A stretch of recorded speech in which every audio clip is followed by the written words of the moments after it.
लगती है कि सेब वालों ने लाज बचा दी। सेब वाले तो आगे भी आपकी लाज बचाएंगे। क्या आप आज इस विपदा की स्थिति में किसानों और बागवानों की लाज बचाने के लिए तैयार हैं?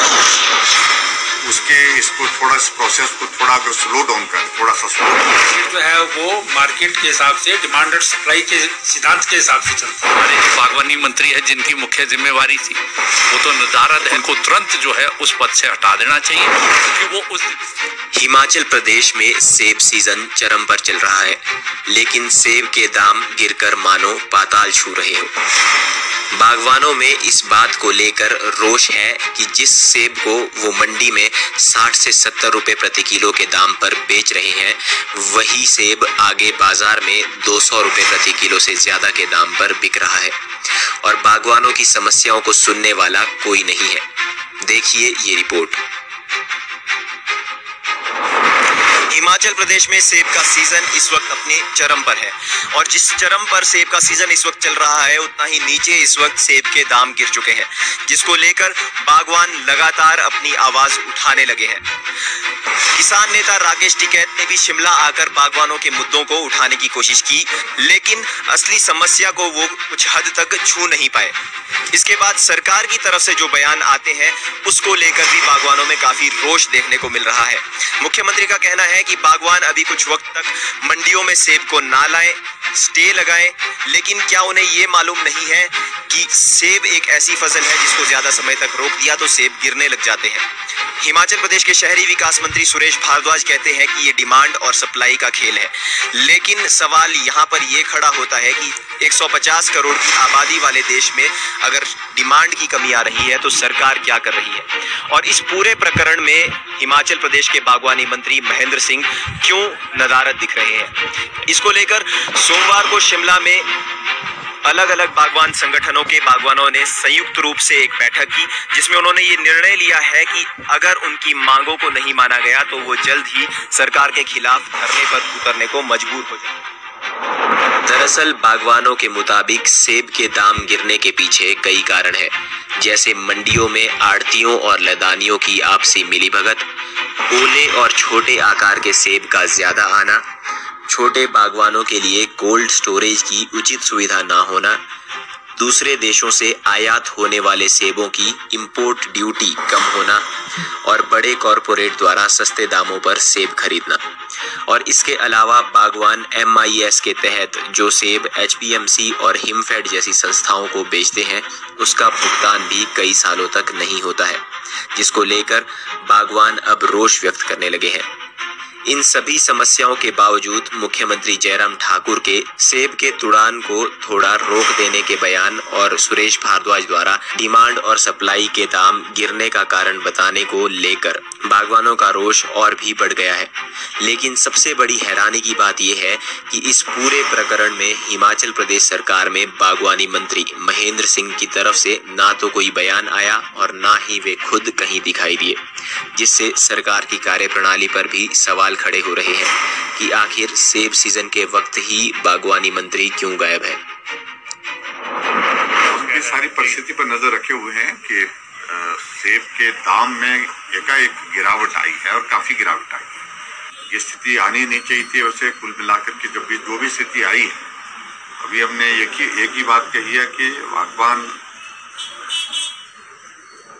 जो मार्केट के लिए एप्पल भेज रहे हैं तो इसको थोड़ा प्रोसेस को थोड़ा अगर स्लो डाउन करें, थोड़ा सा स्लो करें और मार्केट, मुझे उम्मीद है कि आने वाले समय में थोड़ा इंप्रूव होने की गुंजाइश ऐसी लगती है, ऐसी संभावना है।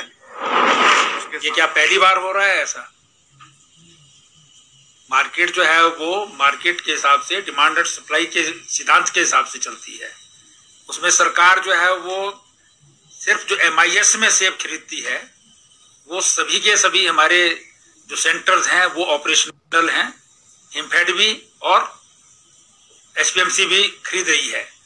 पहली बार इस बार जो है वो MIS में 1 रुपया बढ़ाया। इस प्रकार से अभी हमारे जो बागवानी मंत्री है जिनकी मुख्य जिम्मेवारी थी वो तो नदारद है। मैं तो ये समझता हूँ कि हमारे मुख्यमंत्री महोदय को उनको तुरंत जो है उस पद से हटा देना चाहिए क्योंकि वो उस जिम्मेवारी के काबिल नहीं है।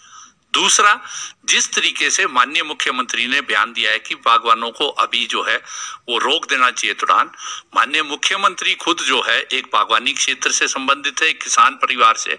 पकी हुई फसल आज तक कहीं नहीं रुकी है।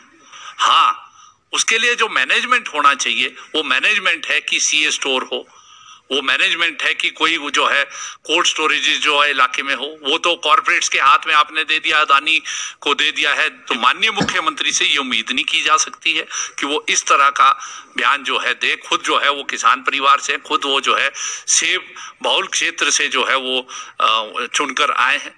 जहां तक तो जो हमारे शहरी विकास मंत्री हैं, वो शहरी विकास मंत्री, उनको ज्यादा जानकारी मुझे लगता नहीं है। ये सप्लाई एंड डिमांड, ये खुला बाजार खुला व्यापार की नीति है।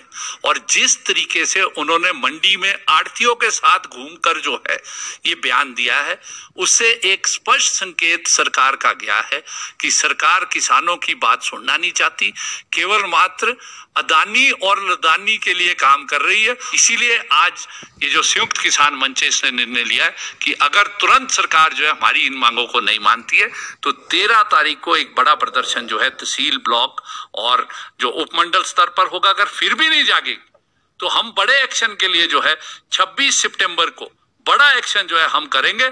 और ये आंदोलन, इस आंदोलन का इतिहास है। 1987 में भी इस तरह का आंदोलन हुआ था, उस टाइम सरकार बदली थी। 1990 में भी किसान बागवान उठा था, उस टाइम भी सरकार बदली थी। और जो आज हालत सरकार स्वयं पैदा कर रही है, किसान को जो है भरी फसल के दौरान जो है आंदोलन के लिए मजबूर कर रही है, तो ये एक अच्छा संकेत नहीं है। सरकार नहीं सुनेगी तो आपको रिएक्ट करना पड़ेगा, क्योंकि जब तक आप रिएक्ट नहीं करेंगे उनको लगेगा ऑल इज वेल। ये ऑल इज वेल की स्थिति नहीं है, बद से बदतर स्थिति हो चुकी है। मगर जो एक हमारा निम्न तबका है बेचारा, वो आज मर रहा है, पीस रहा है।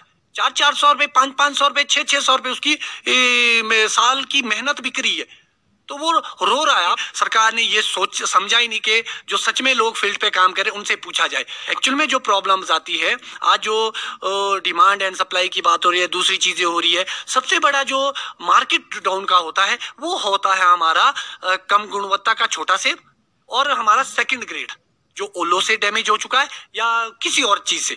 विदेशों में अगर आप प्रतिस्पर्धा की, हम इंटरनेशनल स्टैंडर्ड की बात करें, वहां छोटा से पैदा नहीं किया जाता, क्योंकि वो हमेशा मार्केट खराब करता है। अगर वो मार्केट खराब करता है तो वो काम लोगों का नहीं है, वो लोग सिस्टम का काम है। वो कि सिस्टम उसमें जो इस साल सरकार ने ग्रेड सिस्टम लगाया, अगर आज आम लोगों से पूछा जाता कि क्या होता, तो हम भी सलाह दे सकते थे कि जो हमारा सेपरेटर है उसको सरकार खरीदे।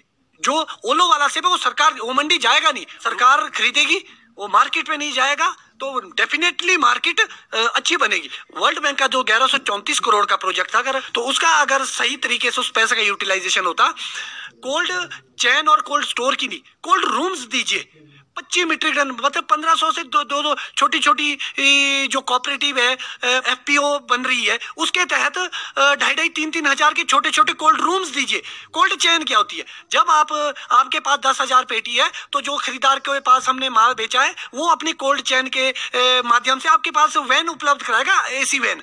और हमारे टैक्सेस, हमारी प्रदेश की सरकारें आज छाती चौड़ी करती है कि सेब वालों ने लाज बचा दी। सेब वाले तो आगे भी आपकी लाज बचाएंगे। क्या आप आज इस विपदा की स्थिति में किसानों और बागवानों की लाज बचाने के लिए तैयार है? हम ये चाहते कि हमारी मांगे सुनी जाए और अश्योर किया जाए छोटे से छोटे, बड़े से बड़े एक किसान बागवान को कि इस देश में आपके साथ गलत नहीं हो सकता। जिस दिन आपकी रोजी पे बात आएगी तो सरकार आपके पीछे खड़ी है। और हम इन्हीं मुद्दों को लेकर सोमवार को शिमला में अलग अलग बागवान संगठनों की संयुक्त किसान मंच पर बैठक हुई, जिसमें विपक्ष के विधायक विक्रमादित्य सिंह और राकेश सिंघा भी मौजूद रहे।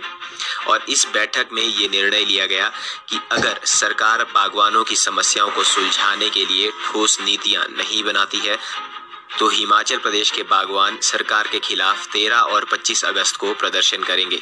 ऐसे में अब देखना ये है कि क्या सरकार बागवानों की समस्याओं को निपटाने के लिए कोई ठोस नीति बनाती है या नहीं।